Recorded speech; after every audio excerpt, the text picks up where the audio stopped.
Mari kita menghadap Tuhan, kita berdoa. Tuhan, kami sungguh rindu jikalau hidup kami dipenuhi oleh firman-Mu, dengan firman-Mu. Kami sadar ya Tuhan, ruang hidup kami untuk Engkau sangatlah terbatas. Kami memberi diri kami tanpa sadar maupun dengan sadar untuk dipenuhi dengan kekhawatiran, dipenuhi dengan hal-hal yang sebenarnya Tuhan tidak ingin kami mengkhawatirkannya. Namun Kau terus berbaik hati kepada kami, kemurahan-Mu melimpah atas kami. Sehingga di dalam kepapaan kami Engkau terus memanggil kami untuk berkumpul, menikmati firman-Mu, dan terus-menerus diingatkan bagaimana sebaiknya kami hidup di dunia yang fana ini. Saat ini pula kami datang ya Tuhan, mohon kiranya Engkau boleh mencerahkan dan mencelikkan mata hati pikiran kami. Dengan segala kerendahan hati kami boleh mengerti firman-Mu, kebenaran yang membebaskan itu. Inilah kami, ajarlah kami. Dalam nama Tuhan Yesus Kristus, Juru Selamat kami yang hidup, kami naikkan doa ini. Amin. Saudara yang terkasih dalam Tuhan, saya mengundang setiap kita untuk bangkit berdiri. Kita akan membacakan satu bagian firman Tuhan yang akan menjadi perenungan kita bersama, yakni terambil dari Wahyu, kitab Wahyu pasal yang ke-21, ayat yang pertama sampai dengan ayat yang ke-8. Wahyu pasal 21 ayat yang pertama sampai dengan ayat yang ke-8. Jikalau Bapak Ibu sudah menemukannya, saya akan membacakan bagi kita semua Wahyu 21 ayat pertama. Demikian bunyi firman Tuhan. Saya akan bacakan dari versi terjemahan baru 2. Lalu aku melihat langit yang baru dan bumi yang baru. Sebab langit yang pertama dan bumi yang pertama telah berlalu dan laut pun tidak ada lagi. Aku juga melihat kota yang kudus, Yerusalem yang baru, turun dari surga, dari Allah, yang berhias bagaikan pengantin perempuan yang berdandan untuk suaminya. Lalu aku mendengar suara yang nyaring dari tahta itu berkata, lihatlah, kemah Allah ada di tengah-tengah manusia, dan Ia akan tinggal bersama mereka. Mereka akan menjadi umat-Nya dan Allah sendiri akan menyertai mereka sebagai Allah mereka. Ia akan menghapus segala air mata dari mata mereka, dan maut tidak akan ada lagi. Tidak akan ada lagi perkabungan atau ratap tangis atau duka cita, sebab segala sesuatu yang lama itu telah berlalu. Ayat yang kelima. Ia yang duduk di atas tahta itu berkata, lihatlah, aku menjadikan segala sesuatu baru. Lalu firman-Nya, tuliskanlah, karena segala perkataan ini dapat dipercaya dan benar. Firman-Nya lagi kepadaku, semuanya telah terjadi. Akulah Alfa dan Omega, yang awal dan yang akhir. Orang yang haus akan kuberi minum dengan cuma-cuma dari mata air kehidupan. Siapa yang menang, ia akan memperoleh semuanya ini, dan aku akan menjadi Allahnya, dan ia akan menjadi anakku. Namun orang-orang penakut, orang-orang yang tidak percaya, orang-orang keji, pembunuh-pembunuh, orang-orang yang berbuat cabul, tukang-tukang sihir, penyembah-penyembah berhala, dan semua pendusta, mereka akan mendapat bagian mereka di dalam lautan yang menyala-nyala dengan api dan belerang. Inilah kematian yang kedua. Amin. Silakan duduk, Bapak Ibu. Sebelum mengawali khotbah ini, saya harus membuat pengakuan bahwa saya belum pernah ke surga. Kalau saya sudah di sana, saya tidak di sini hari ini. Jadi apa yang saya sampaikan semata-mata adalah apa yang Tuhan, Sang Raja surga itu, yang saat ini bertahta di surga dan di bumi, nyatakan kepada kita. Satu kali 3 orang bersahabat meninggal dalam sebuah kecelakaan mobil. Ketiga anak Tuhan ini Mereka diantar sampai ke depan pintu gerbang surga dan menjalani masa orientasi katanya. Nah, seorang malaikat memberi pertanyaan yang sama kepada ketiganya. Pertanyaan itu seperti ini. Pada saat engkau berada di dalam peti mati itu, dan semua sahabat, handai taulan, keluarga kamu mengelilingi peti mati itu, apa yang kamu mau dengar mereka katakan tentang kamu? Saudara bisa bertanya kepada diri Anda sendiri ya, nanti suatu saat kalau kita itu ada di peti mati itu, apa yang saudara ingin dengar dari orang-orang yang ada di sana? Maka orang pertama ini berkata, saya ingin mendengar orang-orang itu berkata, wah dia ini salah satu dokter terhebat di zamannya. Seorang yang sangat mengasihi keluarganya. Orang yang kedua menjawab, wah dia adalah seorang suami yang luar biasa. Seorang guru yang sudah berjasa mengubah masa depan banyak anak-anak yang diajarnya. Kemudian tibalah orang yang ketiga. Saya ingin mendengar mereka berkata, hei lihat, dia bergerak, dia hidup lagi. Saudara, tidak semua orang ingin cepat-cepat ke surga. Jujur saja, saudaraku. Surga itu enak enggak? Semua akan berkata enak. Tidak ada penyakit, tidak ada ratap tangis, tidak ada air mata. Tapi kalau disuruh pergi sekarang, ada yang mau? Pertanyaannya adalah apakah saudara dan saya merindukan surga itu? Surga seperti apa yang kita rindukan? Surga seperti apa yang Allah nyatakan di dalam kitab sucinya? Khususnya dalam Wahyu 21 ini. Dan untuk siapa surga ini Tuhan sediakan? Siapa yang akan merindukan surga semacam ini? Nah inilah yang akan kita pikirkan bersama, saudaraku, dalam pagi ini, dalam waktu yang sangat terbatas. Yang pertama, saudaraku, bahwa surga itu ternyata untuk mereka yang menderita bagi Allah. Surga adalah untuk mereka yang betul-betul merindukan Allah, memerintah sebagai Raja. Saudara perhatikan dalam 21 ayat 1-8 yang tadi kita baca, coba cek Alkitab Anda. Ini dicatat setelah satu perikop yang mendahulunya, yaitu pasal 20 ayat 11-15 yang berbicara tentang hukuman yang terakhir. Di sana Rasul Yohanes berkata, aku melihat suatu tahta putih yang besar dan dia yang duduk di atasnya. Dari hadapannya lenyaplah bumi dan langit, tidak ditemukan lagi tempatnya. Aku melihat orang-orang mati, besar dan kecil, semuanya di sana dihakimi oleh Allah berdasarkan perbuatannya. Semua kitab akan dibuka. Kitab yang mencatat perbuatan-perbuatan setiap orang selama mereka hidup. Tetapi juga Allah membuka satu kitab lagi yang namanya kitab kehidupan. Dan orang-orang yang tidak berada di dalam kitab kehidupan itu, yang hidupnya dipenuhi dengan dosa, maka dikatakan ayat yang ke-15, setiap orang yang tidak ditemukan namanya tertulis dalam kitab kehidupan itu dilemparkan ke dalam lautan api. Hal yang sama kita baca di dalam ayat yang ke-8 tadi, yaitu itu adalah lautan yang menyala-nyala dengan api dan belerang. Inilah kematian yang kedua.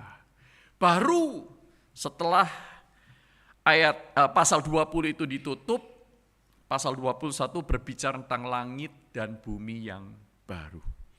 Sehingga langit dan bumi yang baru ini bukan untuk semua orang, tetapi untuk mereka yang namanya tertulis di dalam kitab kehidupan. Ayat yang kedua berkata, aku juga melihat kota yang kudus, Yerusalem yang baru, turun dari surga, dari Allah, yang berhiaskan seperti pengantin, perempuan yang berdandan untuk suaminya. Saudaraku, ini adalah orang-orang yang Tuhan akan berikan langit dan bumi yang baru. Kota yang kudus, Yerusalem yang baru. Saudaraku, kata Yerusalem berasal dari dua kata, yaitu Jireh dan Shalem atau Shalom. Jireh itu artinya Allah menyediakan. Shalom itu artinya damai. Jadi ini adalah kota kudus, kota Yerusalem, bukan secara fisik yang ada sekarang di Timur Tengah, di Palestina sana, tetapi menggambarkan tentang orang-orang yang menerima pendamaian dari Allah. Orang-orang yang diperdamaikan di dalam Kristus dengan Allah yang suci dan yang kudus. Orang yang menerima Tuhan Yesus. Orang yang menerima pengampunan itu. Karena Yesus adalah anak domba Allah yang menghapus dosa seluruh dunia. Sehingga kota yang kudus ini menggambarkan orang-orang yang datang kepada Tuhan, mengaku keberdosaannya, dan diperdamaikan dengan Allah. Sehingga Allah berkata, engkau adalah umatku, aku adalah Allahmu. Dan itu dinyatakan di dalam perjanjian lama sampai dengan perjanjian yang baru. Dan dalam Wahyu 21 ini ditegaskan lagi, dia adalah seperti seorang pengantin. Kitab suci menggambarkan gereja Allah sebagai mempelai Kristus. Dalam 2 Korintus pasal 11, Efesus pasal yang kelima. Tetapi ini bukan pengantin biasa, namun pengantin yang mempersiapkan diri mereka. Seperti yang tercatat dalam Wahyu 19 ayat 7. Saya akan bacakan seperti ini. Wahyu 19 ayat 7. Marilah kita bersukacita dan bersorak-sorai dan memuliakan Dia, sebab hari perkawinan anak domba telah tiba dan pengantinnya telah siap sedia. Pengantin yang mempersiapkan diri. Nah, untuk pengantin yang mempersiapkan diri inilah langit dan bumi yang baru itu disediakan, saudaraku. Mempersiapkan diri seperti apa? Yaitu mereka yang membasuh jubahnya. Saudaraku, ada beberapa hal lagi, ayat 3, saudaraku ya, Wahyu 21 ayat yang ketiga, sebelum kita nanti sampai kepada pengantin yang membasuh jubahnya. Ayat yang ketiga dikatakan demikian. Lalu aku mendengar suara nyaring dari tahta itu berkata, lihatlah, kemah Allah ada di tengah-tengah manusia dan ia akan tinggal bersama mereka. Mereka akan menjadi umatnya dan Allah sendiri akan menyertai mereka sebagai Allah mereka. Jadi penghuni langit dan bumi yang baru itu adalah tidak lain umat Allah. Bukan orang yang menolak Allah, bukan orang yang tidak mau digembalakan oleh Allah, tetapi orang-orang yang selama hidup di dalam langit dan bumi yang lama ini, mereka adalah umat-umat Allah. Orang-orang yang menyembah Allah. Ayat yang keempat, ia akan menghapus segala air mata dari mata mereka dan maut tidak akan ada lagi. Tidak akan ada lagi perkabungan atau ratap tangis atau duka cita, sebab segala sesuatu yang lama itu telah berlalu.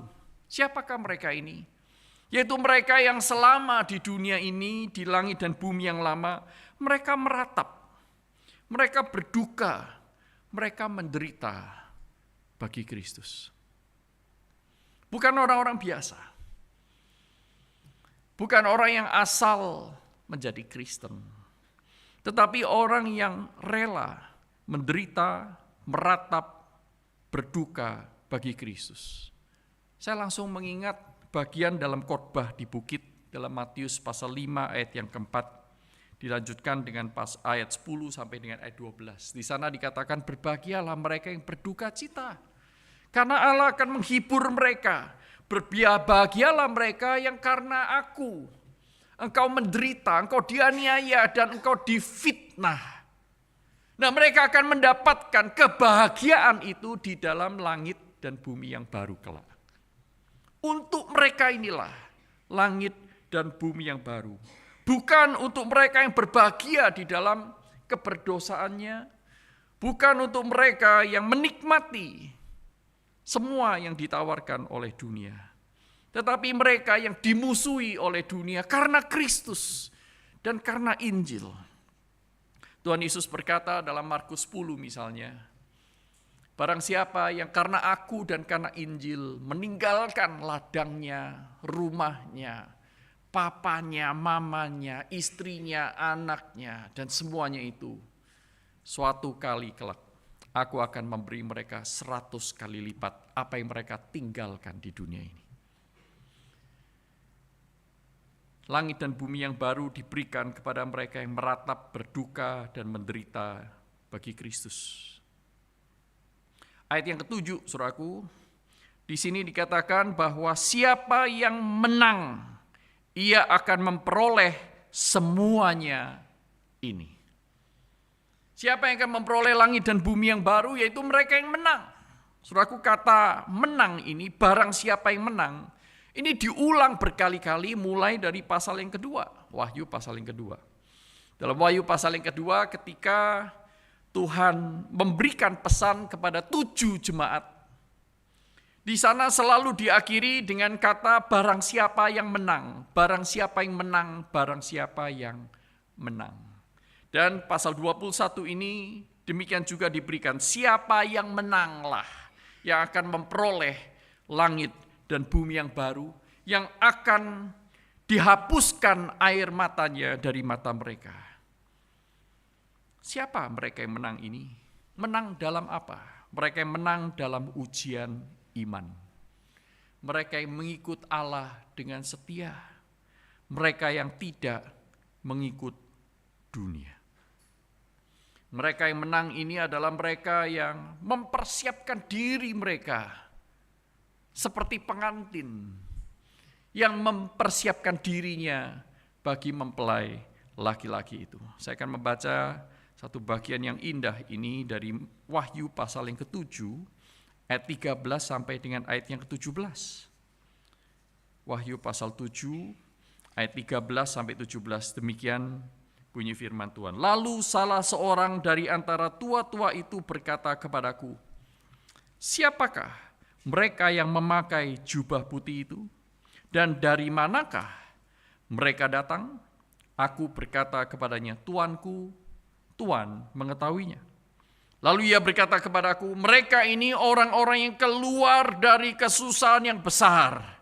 Mereka telah mencuci jubah mereka dan membuatnya putih di dalam darah anak domba. Karena itu mereka berdiri di hadapan tahta Allah dan beribadah kepada Dia siang malam di bait sucinya. Ia yang duduk di atas tahta itu akan membentangkan kemahnya di atas mereka. Mereka tidak akan menderita lapar dan dahaga lagi, dan matahari atau panas terik tidak akan menimpa mereka lagi. Sebab anak domba yang di tengah-tengah tahta itu akan menggembalakan mereka dan menuntun mereka ke mata air kehidupan, dan Allah akan menghapus segala air mata dari mata mereka. Jadi ini bukan air mata yang dihapus ini, saudaraku, merujuk kepada penderitaan mengikut Kristus. Orang yang mencuci jubahnya menjadi putih di dalam darah anak domba. Bukan air mata buaya, bukan air mata karena seseorang mempunyai kepribadian yang cengeng, bukan. Bukan air mata penyesalan karena kita hidup menderita seperti orang-orang biasa, bukan. Tetapi air mata yang keluar dari cinta kepada Tuhan. Air mata yang keluar karena mereka dimusuhi dan menderita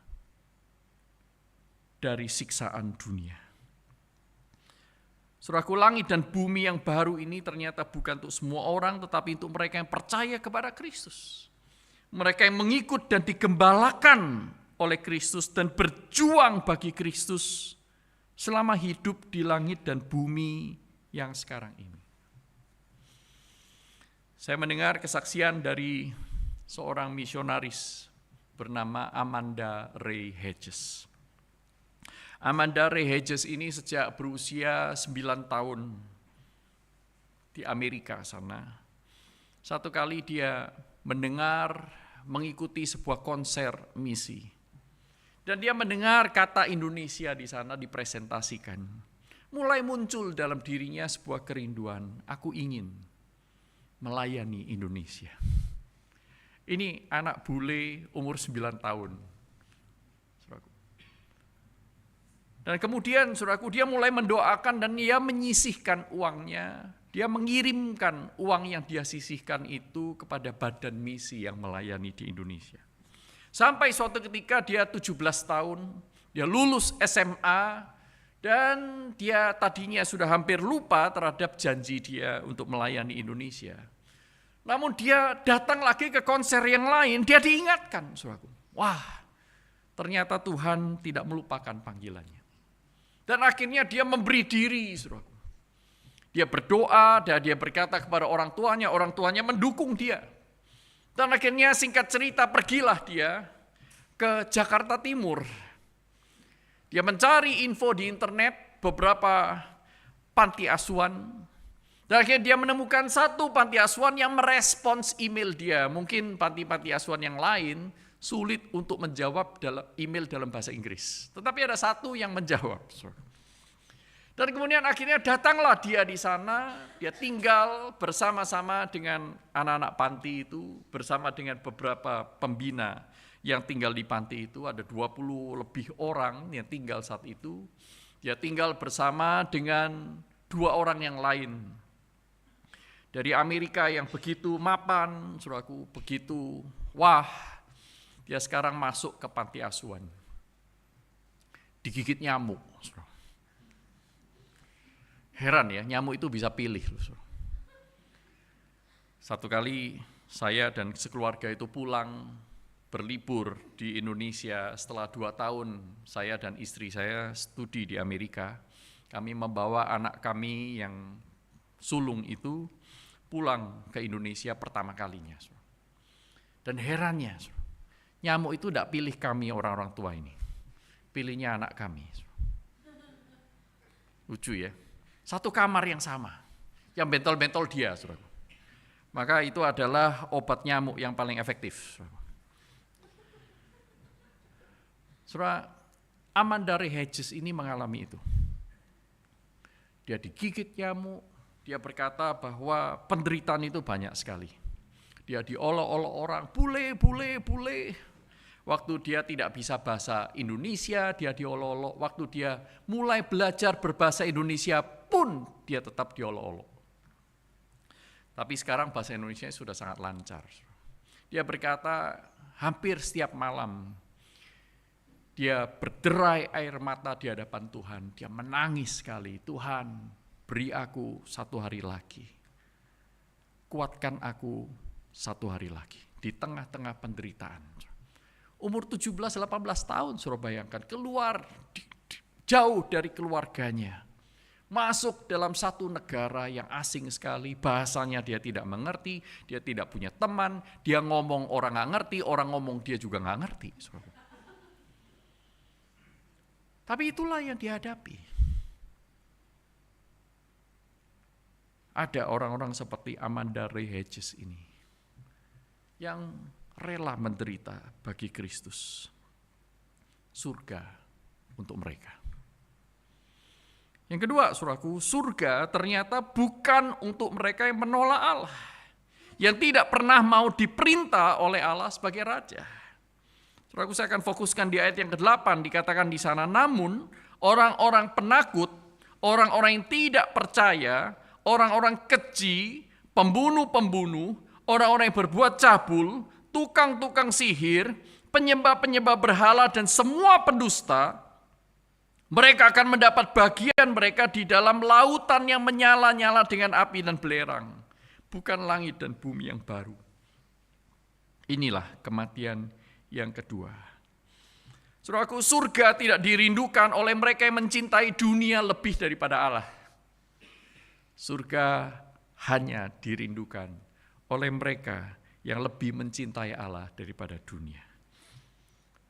Dan 21 ayat yang ke-8 ini dikatakan surga bukan untuk mereka-mereka ini. Saudaraku, daftar yang mirip saudara bisa baca dalam Wahyu 21 ayat 27. Di sana dikatakan, namun tidak akan masuk ke dalamnya sesuatu yang najis atau orang-orang yang melakukan kejijikan atau dusta, melainkan hanya mereka yang namanya tertulis di dalam kehidupan, dalam kitab kehidupan Anak domba itu. Saudaraku, mari kita lihat lebih detail siapakah mereka ini. Dikatakan penakut. Orang-orang penakut tidak akan mendapatkan bagian di dalam langit dan bumi yang baru.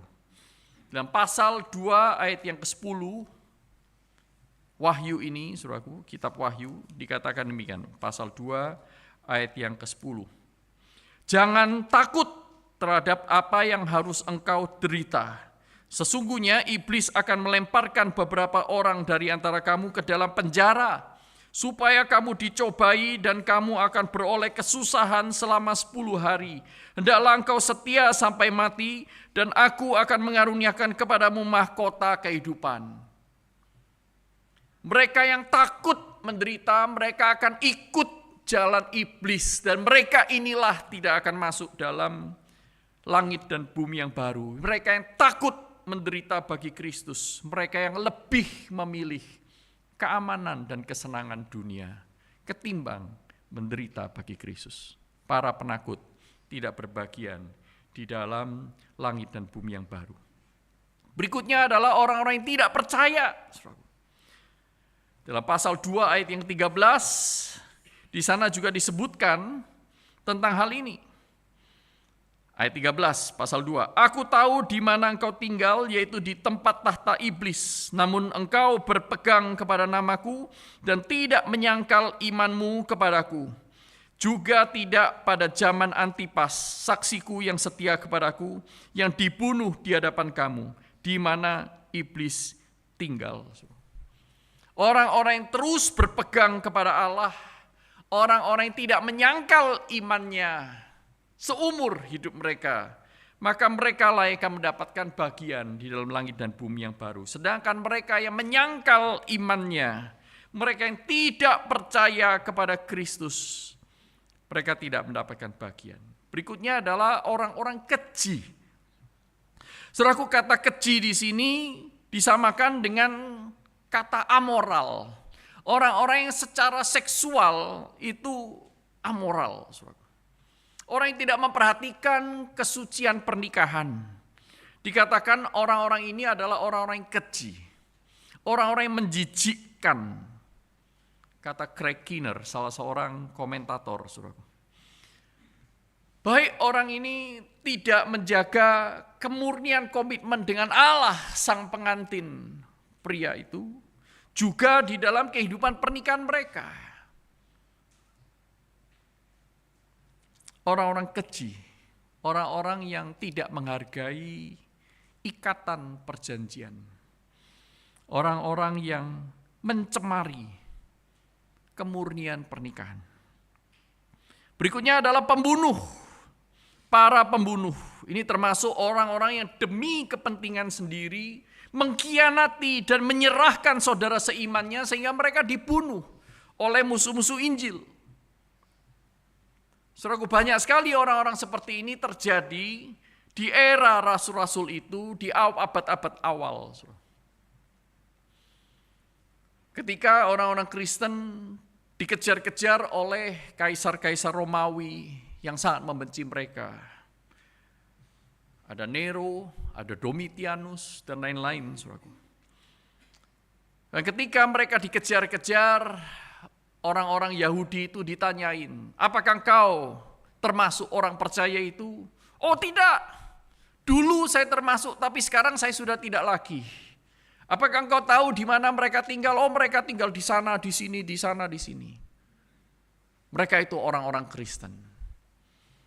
Mereka termasuk para pembunuh itu. Yaitu orang yang juga tidak menolong orang lain yang sedang mengalami kesulitan. Orang-orang yang membiarkan orang lain menderita hidup di dunia ini, khususnya saudara-saudara seiman. Mereka itu juga termasuk para pembunuh. Kalau saudara ingat kisah tentang orang Samaria yang baik hati, seorang imam, seorang Lewi yang ketika melihat seorang yang sekarat, mereka memilih jalan di seberang jalan. Mereka membiarkan orang lain menderita. Mereka masuk di dalam kategori para pembunuh itu. Orang-orang yang tidak peduli akan kesalahan, akan kesulitan orang lain. Orang-orang yang lebih memilih keamanan diri sendiri.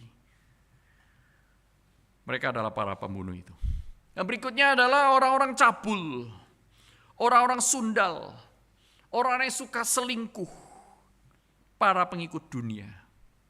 Berikutnya adalah tukang-tukang sihir, yaitu orang-orang yang bisa memberi tanda-tanda ajaib dari iblis, yang memikat orang lain sehingga mereka menjauh dari Kristus.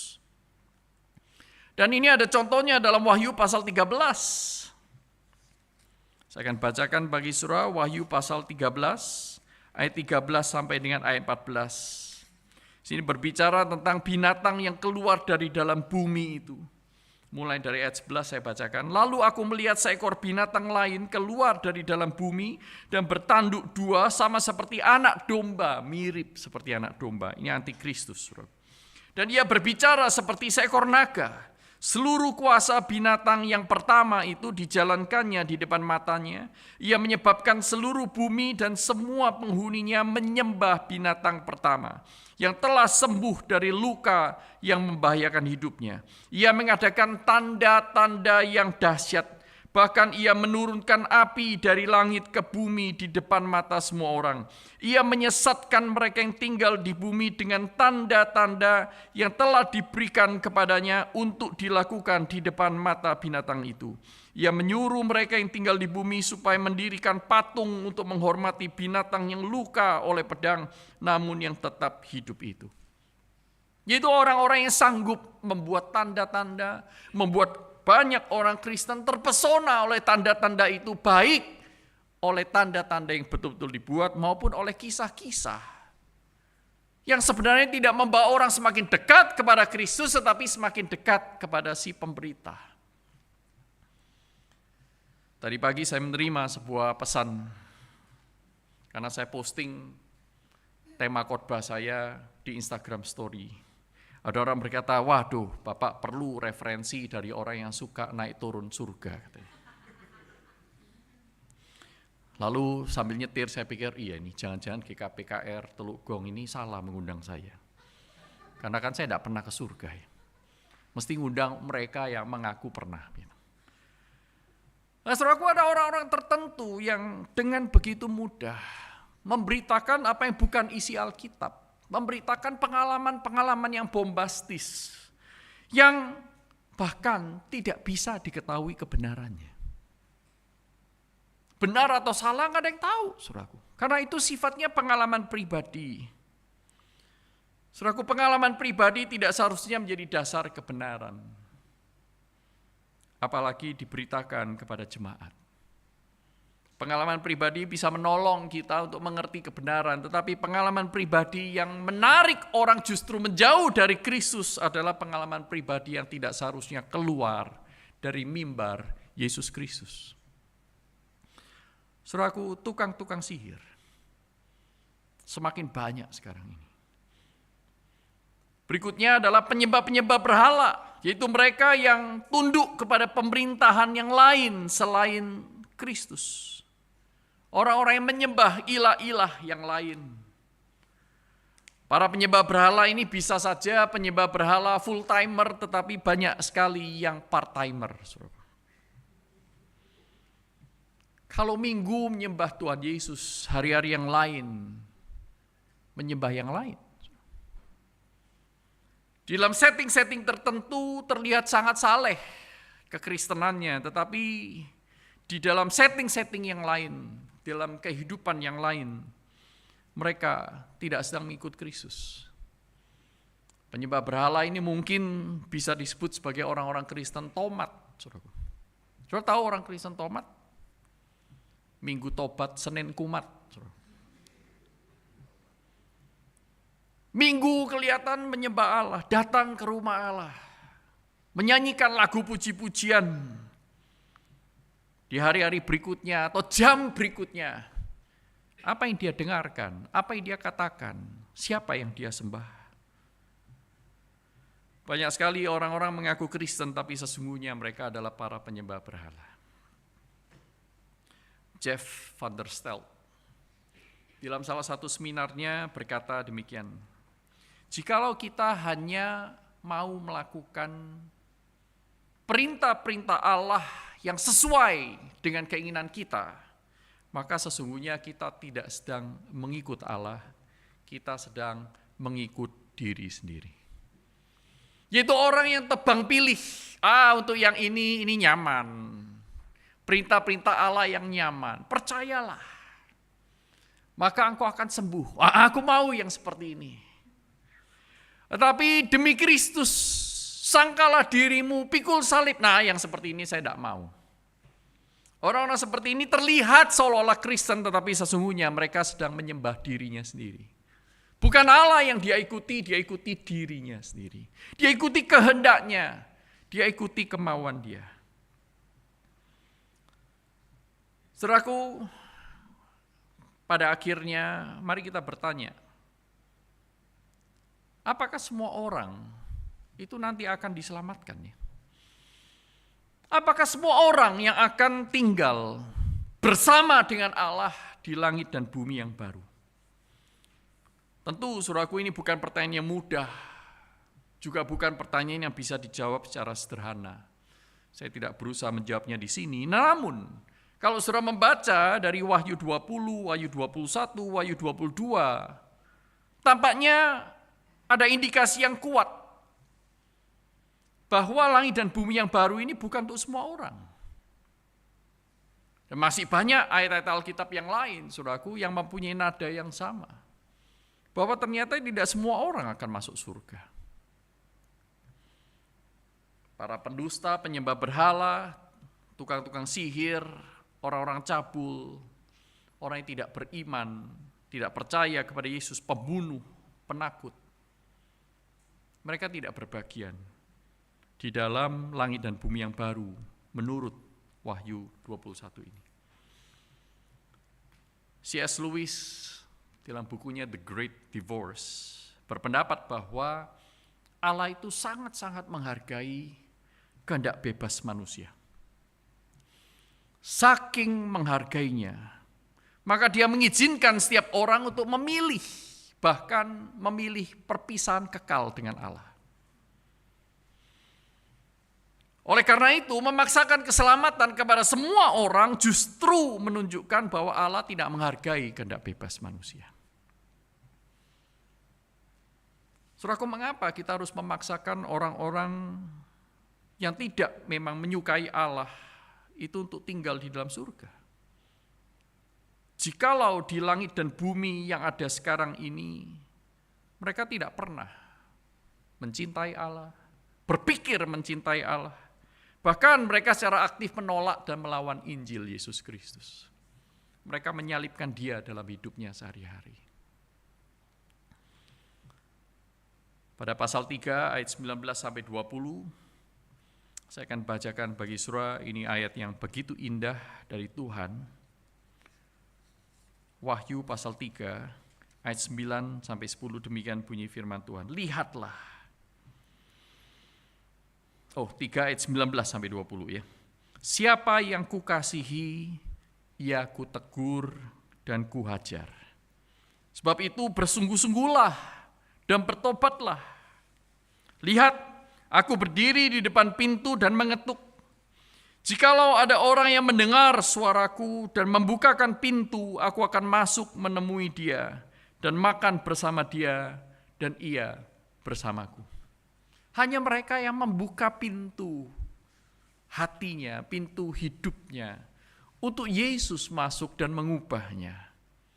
Merekalah yang disebut sebagai anak-anak Allah. Bagaimana dengan Anda dan saya? Sungguhkah kita ini percaya kepadanya dan sungguh-sungguh bertobat? Bertobat atau hanya Kristen tomat? Jikalau kita betul-betul percaya, sudahkah kita mempertuhankan dan merajakan Yesus? Di Iran ada seorang bernama Arash. Arash ini adalah seorang ketua geng yang sangat ditakuti di kotanya. Pernah satu kali dia merampas harta 5 keluarga paling kaya di kota itu. Dia sangat ditakuti karena dia mengontrol daerah itu dengan kekerasan. Merampok, mengusir. Sehingga 5 keluarga yang kaya raya ini, mereka lari dengan tangan kosong dan penuh dengan ketakutan. Tapi herannya Aras ini punya satu teman daring, online friend. Dia suka ngobrol dengan satu temannya di tengah-tengah kesepian dia. Dan temannya ini seorang Kristen. Yang memberitakan Injil kepada Aras, ketua geng yang bengis ini. Sampai akhirnya Aras itu ingin minta dikirimin Alkitab Perjanjian Baru. Kalau yang kamu katakan itu benar, aku ingin baca sendiri. Kirimin aku Alkitab Perjanjian Baru. Kemudian dikiriminlah dia Alkitab Perjanjian Baru oleh temannya ini yang bernama Ali. Waktu dia baca, dia bertobat. Dia membuka hatinya kepada Tuhan. Dan dia meninggalkan hidupnya yang lama. Satu kali waktu dia membaca kitab Perjanjian Baru, dia membaca kitab Injil, dia bertemu dengan kisah Sakius. Sakius setelah bertobat, dia tidak lagi merampok orang lain, dia justru membagikan uangnya, dia mengganti rugi orang-orang yang dia pernah rugikan. Dan terinspirasi oleh kisah Sakius ini, Aras mengembalikan apa yang pernah dirampoknya. Dia cari korban-korban perampokannya. Dia cari 5 keluarga yang dia pernah usir itu, saudaraku. Sulit sekali mencari mereka, tapi dia cari sampai keluar kota. Dan ketika bertemu dengan mereka, dia berkata, aku mau mengganti rugi semua kerusakan. Silakan pulang balik. Tempati rumah tinggalmu, aku sudah merenovasi. Duit dari mana ya kan? Aras tuh sampai rela pinjam uang, berhutang untuk merenovasi kerusakan-kerusakan yang dia sendiri pernah perbuat. Sedemikian dia mengikut Tuhan. Saya yakin sekali, saudaraku, di awal-awal pasti Aras ini mendapatkan banyak tentangan dan tantangan dari para pengikutnya. Mereka mungkin berusaha untuk mengkudeta Aras ini. Mereka mungkin menghina Aras. Dan saya yakin, saudaraku, di dalam hati Aras yang sudah diubahkan oleh Tuhan, ada malam-malam di mana dia akan berderai air mata. Tetapi itu dia lakukan demi Tuhan. Dia kehilangan teman-temannya. Tapi itu dia lakukan, saudaraku. Dan saudara tahu, 3 anggota keluarganya akhirnya mengikut Kristus karena kesaksian dari Aras ini. Saudaraku, tidak ada dosa yang terlalu besar yang Allah itu tidak bisa ampuni. Mungkin hari ini saudara berkata, saya salah seorang pembunuh itu. Saya salah seorang cabul itu. Saya adalah penyembah berhala. Tetapi jikalau saudara membuka pintu hati, ketika Tuhan Yesus mengetuk hatimu hari ini, Injil akan bersemi di dalam jiwa kita. Kristus akan masuk di dalam hidup kita dan mengubah kita. Saudaraku yang terkasih dalam Tuhan, tidak ada dosa yang terlalu besar yang Allah tidak bisa ampuni jika seseorang datang ke hadapannya dan mengakuinya. Tetapi pada saat yang sama tidak ada dosa yang terlalu kecil yang tidak menjauhkan seseorang dari Allah. Maka kita perlu bereskan dosa-dosa kita hari ini, saat ini, jangan tunda. Karena begitu besar kasih Allah akan dunia ini sehingga ia telah mengaruniakan anaknya yang tunggal supaya apa? Setiap orang yang percaya kepadanya tidak binasa, melainkan beroleh hidup yang kekal bersama dengan Allah sebagai kota Yerusalem, kota yang kudus itu, yaitu pengantin yang mempersiapkan diri bagi mempelai pria, yaitu sang anak domba Allah yang duduk di atas tahta, yang sedang menanti saudara dan saya, yang terus-menerus menopang kita di tengah derai air mata penderitaan kita karena mengikut Dia. Bagi mereka yang percaya dan menderita karena imannya, karena Injil dan karena Kristus selama di dunia ini, Allah berjanji, bukan saya, bukan orang-orang besar di dunia ini, bukan, tetapi Allah sendiri berjanji bahwa Ia sendiri, bukan wakil, Ia sendiri akan menghapus segala air mata dari mata mereka, dan maut tidak akan ada lagi. Tidak akan ada lagi perkabungan atau ratap tangis atau duka cita, sebab segala sesuatu yang lama itu telah berlalu. Amin. Mari kita tundukkan kepala kita. Saudaraku, selaku hamba Tuhan, izinkan saya menanyakan beberapa hal. Sungguhkah kita percaya kepadanya dan sungguh-sungguh bertobat dari kehidupan yang lama di langit dan bumi yang ada sekarang ini? Jikalau saudara sungguh-sungguh percaya, sudahkah kita mempertuhankan dan merajakan Yesus? Umat Allah bukanlah orang-orang yang tidak pernah berdosa.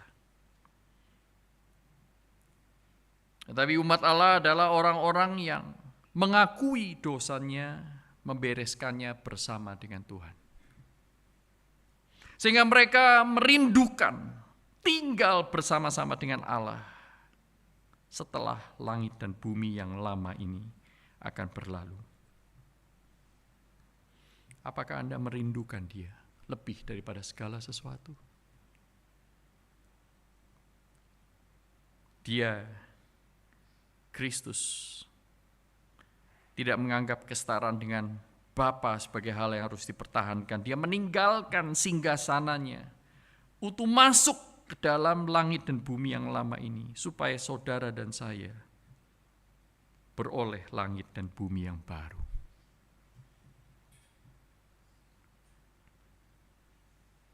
Maukah saudara dan saya mulai hari ini lebih sungguh lagi meninggalkan hidup yang lama, mengikut Kristus lebih sungguh? Anda tidak menjawab saya, Anda menjawab Tuhan.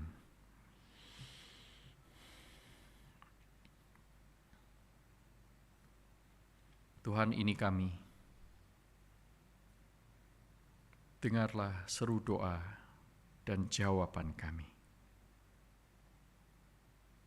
Tolong kami untuk beriman lebih sungguh, setia lebih sungguh lagi kepada Tuhan. Dalam nama Tuhan Yesus Kristus kami naikkan doa ini. Semua yang percaya katakan amin. Tuhan memberkati kita.